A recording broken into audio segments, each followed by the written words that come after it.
Dunia adalah negeri tempat beramal. Tapi ada rumusnya. Rumusnya apa? Barang siapa bertemu dengan dunia dengan rasa benci dan zuhud, ia akan berbahagia dan memperoleh faedah darinya. Jadi jangan jatuh cinta sama dunia, zuhudlah. Zuhud itu memandang kecil, memandang tidak terlalu penting. Maka dunia akan kamu dapati banyak manfaatnya. Dunia itu alat, maka jadikan dia alat untuk tujuanmu. Jangan dibalik, kamu yang jadi alatnya dunia. Banyak orang yang hari ini terbalik. Dia jadi alatnya dunia, bukan dunia yang jadi alatnya untuk mendekat pada Allah. Namun barang siapa bertemu dunia dengan perasaan rindu dan hatinya tertambat pada dunia, ia akan sengsara dan akan berhadapan dengan penderitaan yang tidak dapat ditanggungnya. Apapun yang menurutmu bagus, indah di dunia ini, sikapilah dengan zuhud. Anggaplah dia kecil, tidak terlalu penting. Karena kalau kamu jatuh cinta beneran, rindu beneran, tertambat beneran sama dunia, bersiaplah untuk menanggung segala penderitaan dan resikonya, apapun itu.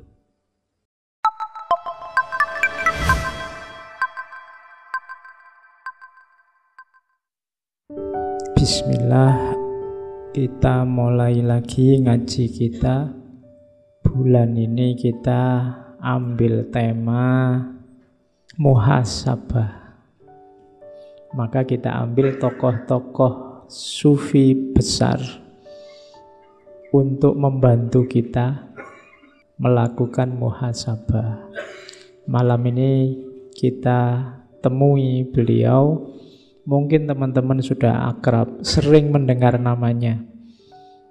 Tapi menekuni secara serius mungkin nunggu kalau kuliah di filsafat akhlak atau di akhlak tasawuf biasanya ketemunya. Di mata kuliah yang lain saya tidak tahu.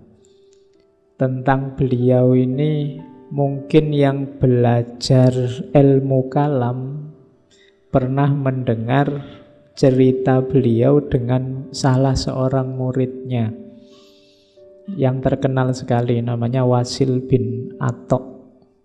Wasil bin Atok ini salah satu murid beliau, pintar sebenarnya Wasil bin Atok itu.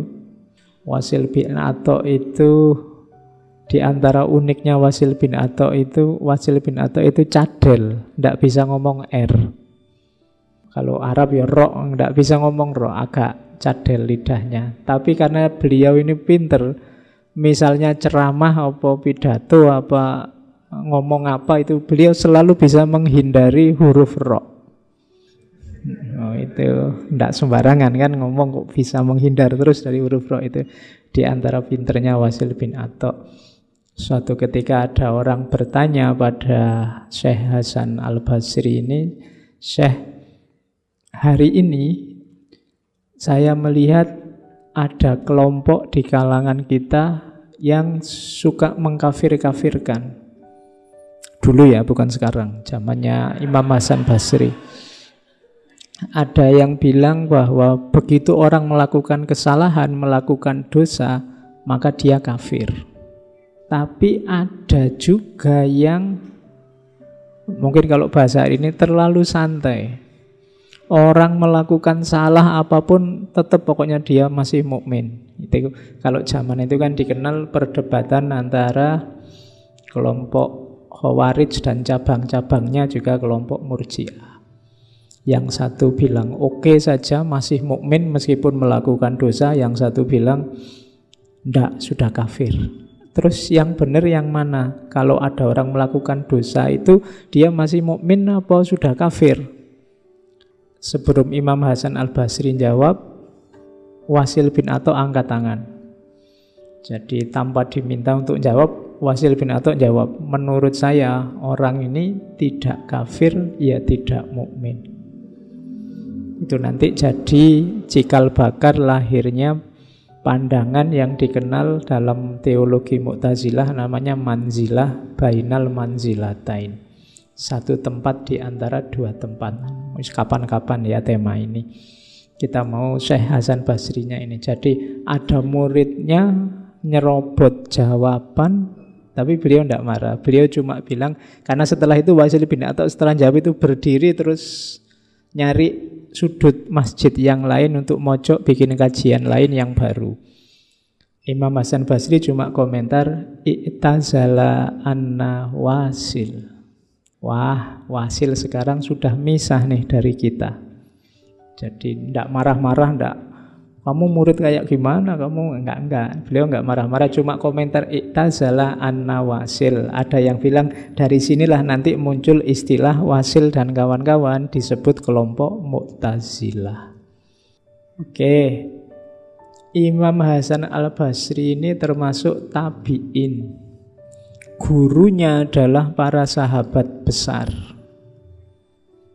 Jadi Umar, Utsman, bahkan Ali, Abdullah bin Umar, pokoknya sahabat-sahabat besar hampir semua jadi gurunya. Lahirnya di lingkungan rumahnya Rasulullah. Karena ayah dan ibunya itu maula. Maula itu sebut saja pembantu. Ayah dan ibunya dulunya budak dari Irak yang menikah, kemudian ayahnya pembantu di rumahnya Zaid bin Sabit. Nanti Imam Hasan Al-Basri ini bahkan sempat disusui oleh salah seorang istri Rasulullah yang dikenal cerdas, Ummu Salamah. Jadi ini punya posisi dan kedudukan yang luar biasa. Dari sisi masa kecilnya, guru-gurunya tidak perlu diragukan lagi. Dan beliau termasuk tokoh yang nanti dikenal sangat menguasai agama, tokoh yang dikenal ungkapan-ungkapannya banyak berpengaruh hingga hari ini. Kalau bahasa kita hari ini, quote-quotesnya itu luar biasa. Itu Imam Hasan Al-Basri. Umur 15 tahun beliau pindah dari Madinah ke Basrah. Makanya nanti gelarnya jadi Hasan Al-Basri. Karena tinggal di Basrah. Oke. Sekarang kita lihat apa yang bisa kita ambil untuk muhasabah dari gagasan-gagasan sufistik Imam Hasan Al-Basri. Kalau ada yang tanya, Pak, ini kan ngaji filsafat, kok temanya tasawuf? Nggak tahu saya juga jawabnya gimana. Pokoknya ngaji wailah. Kalau di jurusan akidah filsafat Islam ini ya biasanya ada di mata kuliah akhlak tasawuf. Di UIN mata kuliah akhlak tasawuf itu hampir ada di semua prodi. Oke, jadi yang kuliah di UIN mungkin pernah juga ketemu dengan beliau, Imam Hasan Al-Basri. Oke, beliau ini selain ngaji ke tokoh-tokoh besar, hidupnya awalnya seorang pedagang mutiara. Makanya beliau dikenal Hasan, di antara julukannya Hasan si pedagang mutiara. Ada beberapa versi tentang konversi pertobatan seorang Hasan Basri dari ulama yang luar biasa kemudian menjadi sufi. Kalau teman-teman membaca kitabnya Fariduddin Attor yang terkenal sekali itu diterjemahkan judulnya Warisan Para Aulia, atau judul aslinya Tadhkiratul Aulia.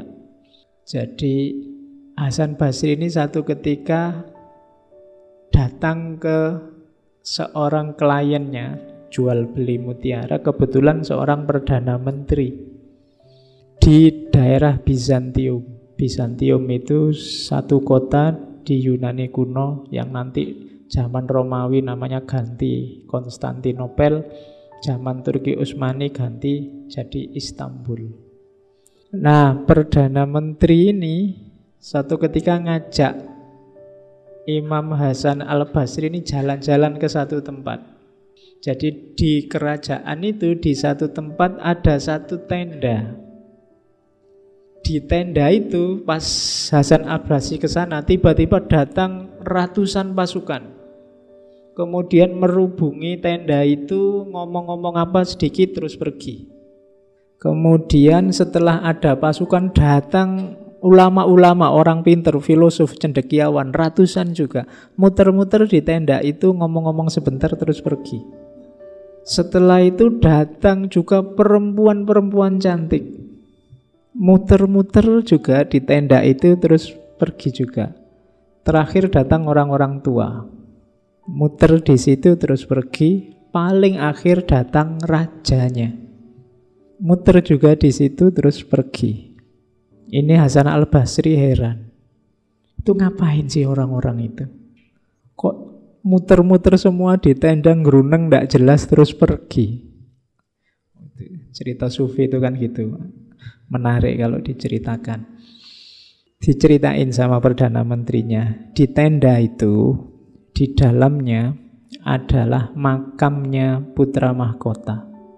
Jadi waktu putra mahkota ini masih muda, semua orang mencintainya.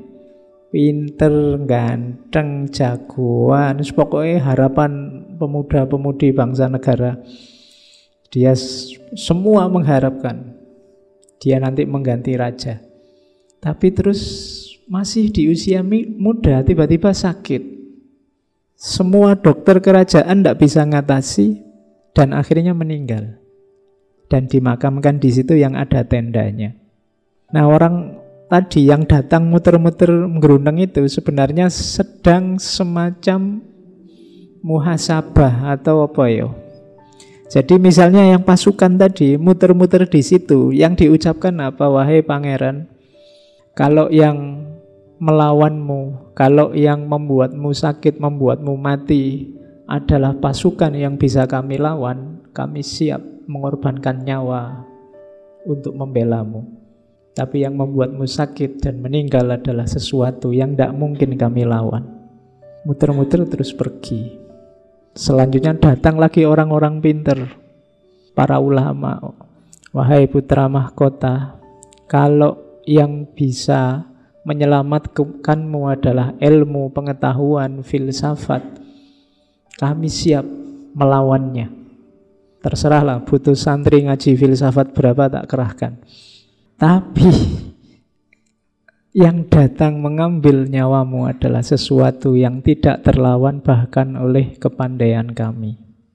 Terus datang yang muda-muda, cantik-cantik juga begitu.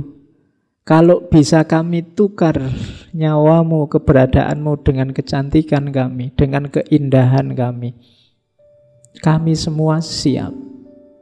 Terakhir yang orang-orang tua tadi juga begitu. Kalau boleh ditukar, kita yang sudah tua saja yang berangkat duluan. Terserah mau ditukar berapa dari kami semua, umur-umur kami. Tapi yang membuatmu meninggal adalah sesuatu yang tidak terlawan. Dan yang terakhir rajanya datang. Wahai anakku, apapun yang ada di negara ini dalam kuasaku, kalau memang mungkin bisa aku tukar dengan kehidupanmu kembali, aku tukar. Tapi ternyata tidak bisa, tidak laku. Bahkan kerajaan dan seisinya dan raja-rajanya sekaligus. Jadi tiap hari ada adegan ini. Dan ini menyentuh seorang Hasan Basri. Akhirnya beliau pulang, sampai di rumah terjadi konversi, mengalami kesadaran yang luar biasa bahwa dunia ini sebenarnya tidak ada harganya. Bahkan satu negara dibandingkan satu nyawa saja tidak bisa dilawan. Oke, nanti dari situ nanti Hasan al-Basri punya konsep tentang dunia yang khas, yang agak negatif, yang agak menjauh dari dunia. Sampai nanti beliau dikenal sebagai tokoh sufi besar awal. Yang tokoh-tokoh awal itu kadang disebut zuhad, ahli zuhud, atau nusak, ahli ibadah. Oke, karomah-karomahnya juga banyak. Silahkan dibaca di buku-buku. Kalau karomah-karomah itu kan ya. Yang di Fariduddin Attar itu ada beberapa. Yang masih saya ingat itu satu ketika ada muridnya, namanya Abu Amr. Abu Amr ini murid pinter yang juga punya jamaah sendiri. Satu ketika Abu Amr ini waktu ngaji, ngajar santri-santrinya kayak gini, ada seorang santrinya yang cantiknya luar biasa. Sampai dia terpesona, sampai apalannya hilang semua. Iya, makanya ngawatiri ya kalau jamaahnya. Jadi terus menghadap sama Imam Hasan Al-Basri, guru, tidak tahu apa yang menimpaku sekarang. Pikiranku kacau, tidak karu-karuan. Hafalan Quranku hilang. Tidak bisa lagi aku ngajar. Mbok aku tolong didoakan biar kembali lagi semuanya seperti semula. Katanya Syekh Hasan Al-Basri, oke, karena sekarang musim haji, kamu berangkatlah ke Mekah. Di sana ada masjid, namanya Masjid Khaif. Nanti di sudut masjid ada orang tua yang selalu di situ karena berzikir. Tunggulah kalau dia sedang berzikir, kalau sudah selesai temuilah, minta didoakan oleh beliau. Akhirnya muridnya ini benar datang ke Mekah mencari Masjid Khaif, dan benar di masjid itu memang ada orang tua yang selalu duduk di depan di sudut masjid berzikir. Tidak berani mengganggu, ditunggu. Waktu menunggu si orang tua ini berzikir, tiba-tiba datang seseorang yang pakai baju putih-putih, agak bercahaya, dirubung orang banyak. Semuanya minta salaman, termasuk syekh yang sedang zikir itu. Setelah itu, setelah salaman, ngobrol sebentar, terus yang orang yang baju putih-putih tadi pergi. Barulah muridnya Abu Amr tadi menemui orang tua, menceritakan keadaannya. Saya ini hafalanku hilang gara-gara muridku yang terlalu cakep. Akhirnya sama si syekh yang tua ini didoakan. Terus, kamu ini siapa kok tahu-taunya aku bisa mendoakan semacam ini? Saya dari Basra, muridnya Hasan Al-Basri. Terus kata kiai ini, loh, gurumu Hasan Basri loh, kok kamu malah datang padaku? Kurang ajar gurumu itu, masa rahasiaku diungkap begitu saja? Sekarang rahasianya juga aku ungkap. Yang tadi datang putih-putih itu, yang disalami orang banyak termasuk aku, itu tadi gurumu Hasan Al-Basri. Beliau biasanya memang kalau habis asar datang ke sini ngobrol sama aku. Terus kalau maghrib balik lagi ke Basrah. Basrah Mekah sekitar 1.500-an kilo lah. Kamu yang punya guru kayak Hasan Basri itu sebenarnya tidak butuh aku. Oke, itu karomah-karomah ya, kita antara lain itu, yang lain banyak. Tapi malam ini kita ngaji, kita belajar apa yang diajarkan oleh Imam Hasan Al-Basri. Ini dari beberapa sumber saya ambil cara berpikir sufistiknya. Yang pertama, ada pendefinisian yang sedikit berbeda, lebih mengarah ke dunia batin tentang apa itu muslim, apa itu mukmin, siapa itu sufi, siapa itu faqih. Faqih itu ulama ahli agama. Muslim adalah orang yang memasrahkan hati dan jiwa hanya kepada Allah. Kalau ini bisa dipahami dari definisinya, aslama yuslimu. Tapi ada tambahannya. Yang kedua, membuat nyaman muslim yang lain dari gangguannya. Jadi kalau kalian ngaku muslim yang sejati, maka cirinya adalah batinmu, hidupmu kamu pasrahkan sepenuhnya kepada Allah, dan keberadaanmu adalah rahmat bagi sekelilingmu. Orang sekelilingmu nyaman dengan keberadaanmu, itulah muslim. Kalau masih ada yang gelisah, masih ada yang susah dengan kehadiranmu, kamu belum muslim yang sejati. Kalau keberadaanmu hanya menggelisahkan, hanya nambah masalah, kamu belum muslim yang sejati. Itu definisi dari Imam Hasan Al-Basri. Kalau mukmin apa? Kalau mukmin adalah orang yang sadar, orang yang tahu bahwa apa yang dikatakan oleh Allah itulah yang harus dia lakukan. Ciri pertama.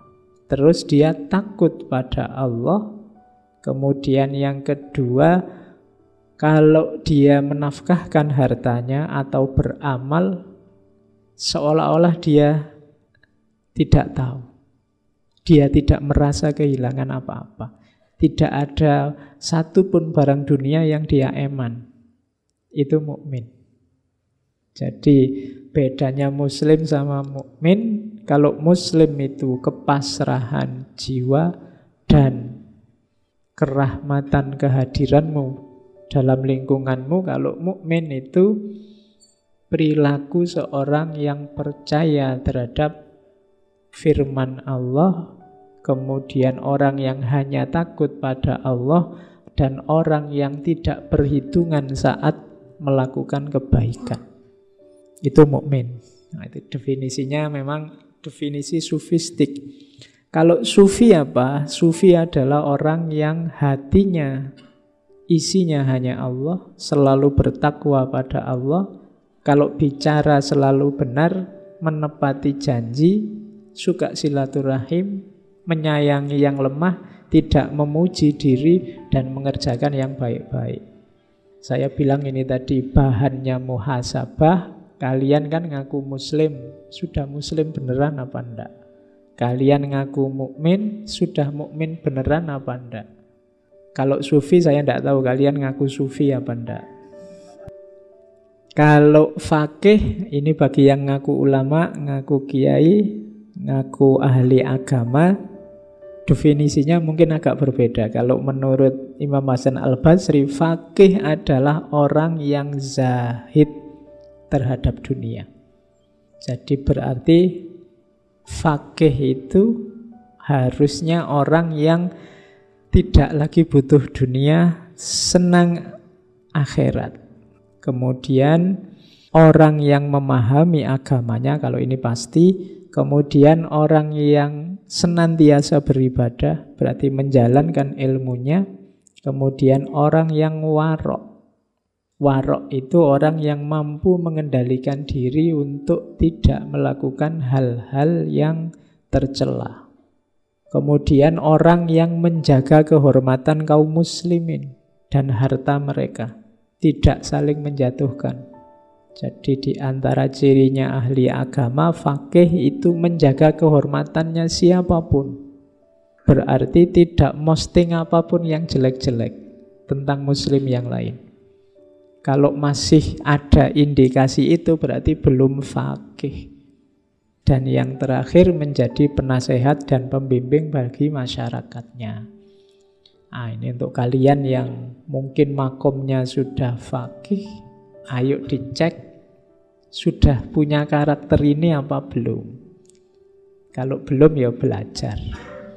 Oke ya, jadi bahan pertama untuk muhasabah ini. Nanti silahkan di rumah dicek kita sudah muslim mukmin yang benar, sufi yang benar, atau fakih yang benar, atau belum.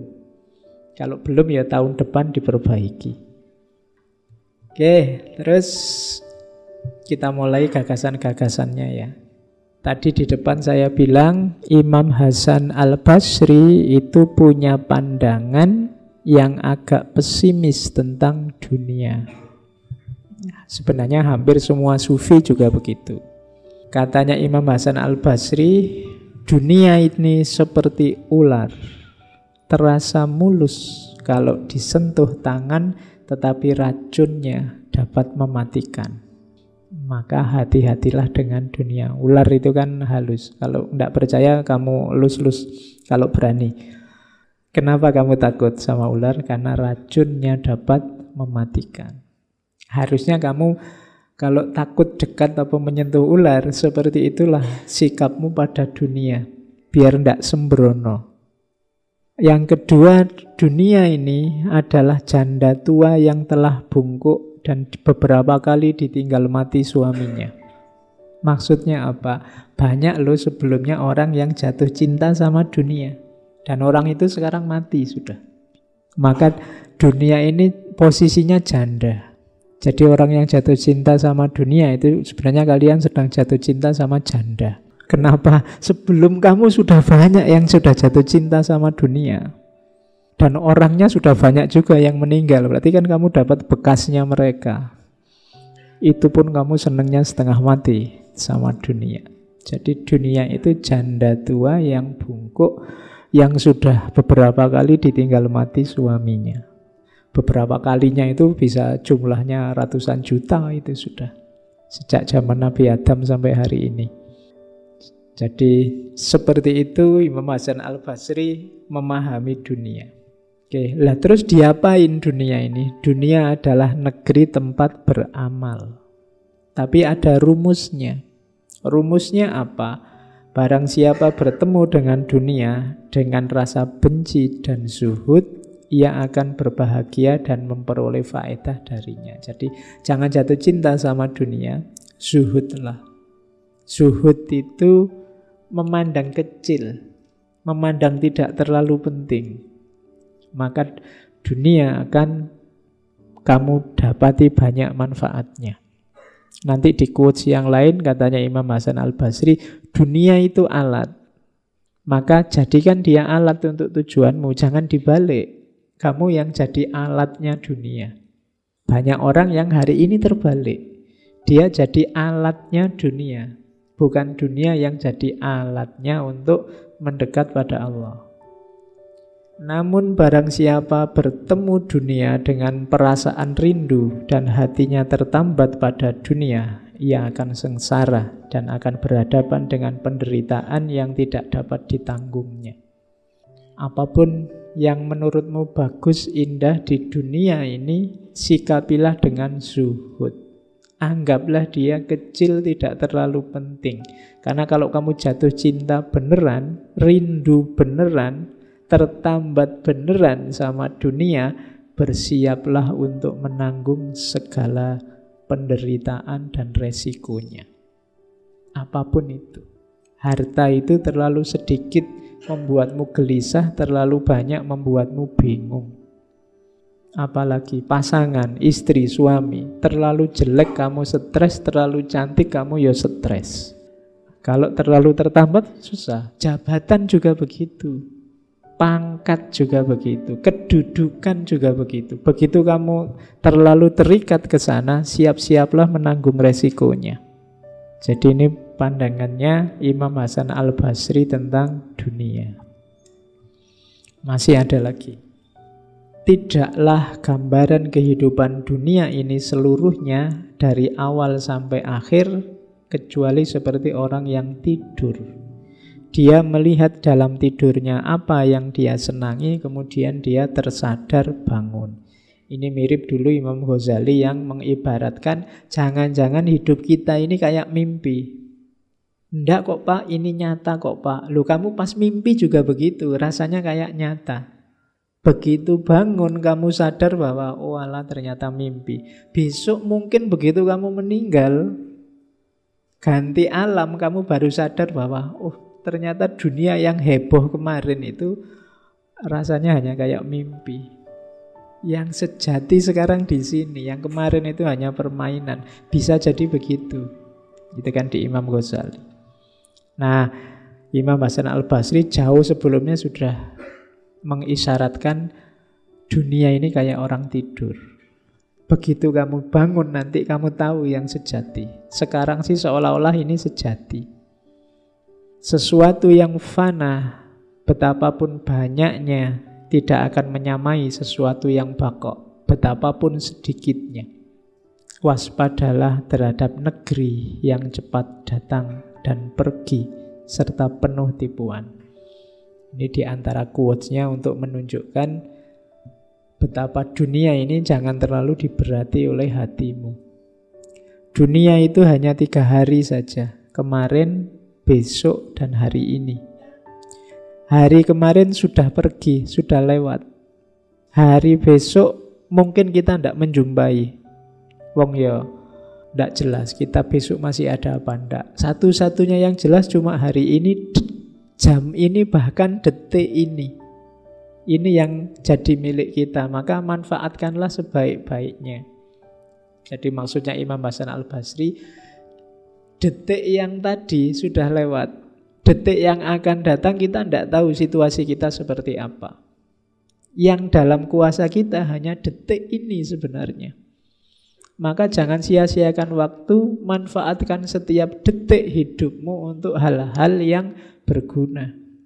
Kalau tidak, detik yang akan datang kamu menyesal. Tadi ngapain aku kok tidur? Tadi ngapain aku kok main HP saja? Tadi ngapain? Karena kamu kelewatan sudah. Kalau sudah tadi ngapain, sudah masa lalu, tidak bisa diubah. Jadi masa depan masih belum jelas, masa lalu sudah tidak bisa diubah, kita hanya menguasai masa kini. Maka nikmatilah hidupmu sekarang, lakukan hal yang tidak membuatmu menyesal di detik yang akan datang. Itu nasihatnya Imam Hasan Al-Basri. Ini nanti silahkan dibaca. Yang terkenal sekali adalah surat beliau pada salah seorang khalifah yang sangat terkenal, Umar bin Abdul Aziz. Jadi ini zaman itu masih surat, masih belum bisa ngirim WA.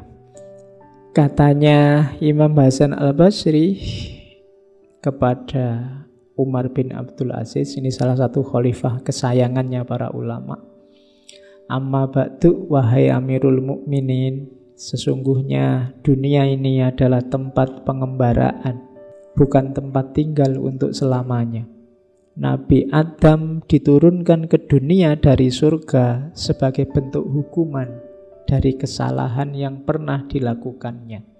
Jadi kalau dilihat dari kisahnya Nabi Adam, hidup kita di dunia ini hukuman.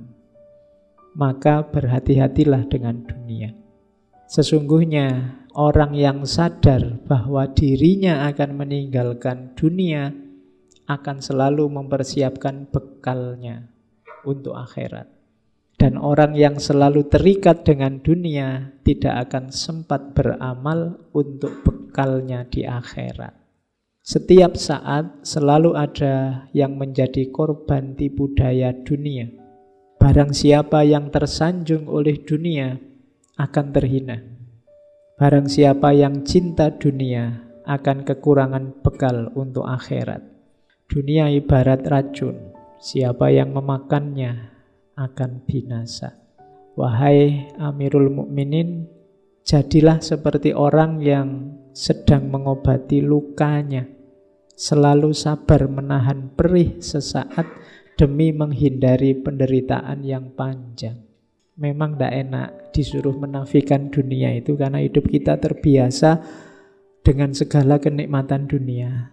Tapi ayo, katanya Imam Hasan Al-Basri, kita bermental seperti orang yang sedang luka, menahan perih sesaat demi menghindari penderitaan panjang.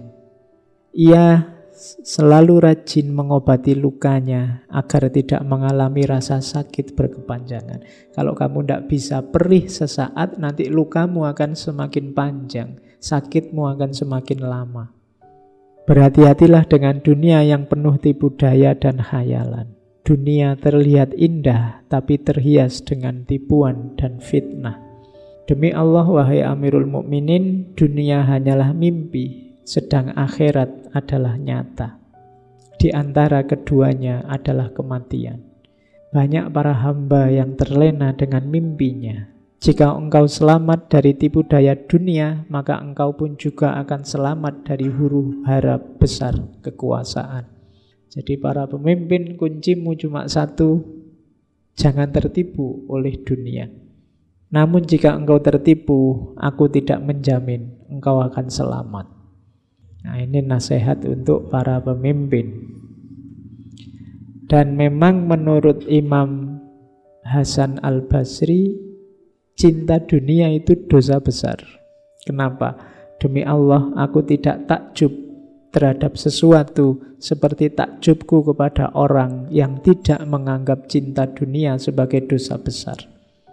Demi Allah, sesungguhnya cinta kepada dunia adalah termasuk dosa besar. Bukankah semua cabang dosa besar itu disebabkan oleh cinta dunia? Korupsi, perampokan, pembunuhan, semua dosa besar. Sumbernya apa? Cinta dunia. Cinta harta, cinta kenikmatan dunia, cinta sesuatu atau seseorang. Bukankah berhala-berhala disembah, Allah diduharkai karena cinta dunia? Maka seseorang yang tahu tidak akan mengeluh akan kehinaan dunia, tidak akan berlomba mendekatinya, dan tidak akan putus asa karena jauh darinya. Kalau hanya dunia, tidak masalah kita dianggap hina, tidak masalah kita dianggap kalah, tidak masalah kita tidak sukses. Kalau hanya dunia. Itu pesannya Imam Hasan al-Basri. Kalimat-kalimat semacam ini enak, indah kalau diucapkan. Tapi nanti keluar dari sini koyo biasa nih. Harus sanggup ya. Kayak tadi loh. Kayak orang sedang sakit, terluka. Memang agak perih, puasa sedikit agak lapar, tapi nanti kita terhindar dari sakit yang lebih panjang. Ada dialog unik dari Imam Hasan al-Basri dengan muridnya. Satu ketika ada muridnya tanya, "Wahai Abu Said," karena beliau nama lengkapnya kan Abu Said Hasan bin Abdul Hasan al-Yasari al-Basri. "Wahai Abu Said, pakaian apa yang engkau sukai?" Jawabannya, yang paling tebal, yang paling kasar, yang paling buruk di mata manusia. Muridnya protes, "Bukankah Allah itu maha indah dan menyukai keindahan?" Jawabannya Imam Hasan al-Basri, "Wahai anakku, engkau salah paham. Keindahan di situ bukan itu maksudnya. Andai kata keindahan di sisi Allah itu karena pakaian, tentulah orang-orang lacur itu lebih mulia dari orang baik. Pejabat-pejabat koruptor yang kaya raya itu mobilnya indah, bajunya indah, istrinya indah, indah semua. Apa mereka paling dicintai Allah gara-gara itu? Kan tidak. Keindahan dalam kalimat itu maksudnya apa? Sesungguhnya keindahan yang dimaksud adalah mendekatkan diri kepada Allah, melakukan ketaatan, menjauhi maksiat, berakhlak mulia. Itulah keindahan. Itulah yang disukai oleh Allah. Jadi kalau engkau sedang berjuang menjauhi maksiat, yang engkau lakukan itu indah. Kalau engkau sedang menjalankan ketaatan pada Allah, yang engkau lakukan itu indah. Kalau engkau sedang mewujudkan akhlak mulia, yang engkau lakukan itu indah. Bukan bajumu, bukan model rambutmu, bukan selfie-mu itu. Keindahan itu ada pada akhlakmu. Itu kita kemarin kan memahami kalimat ini, Allah itu maha indah dan menyukai keindahan. Katanya Imam Hasan al-Basri, keindahan di situ bukan keindahan lahiriah, tapi keindahan batiniah.